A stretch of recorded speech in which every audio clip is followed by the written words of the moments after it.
কোরআনের মিছিলে শহীদ হওয়া এর চেয়ে আছে কি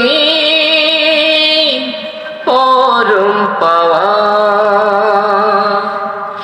দিনের পথে কজন পারে সময় দিতে, জীবনটাকে খোদার পথে রাঙিয়ে নিতে। এ পথে কাজের দাম যাবে না খোয়া।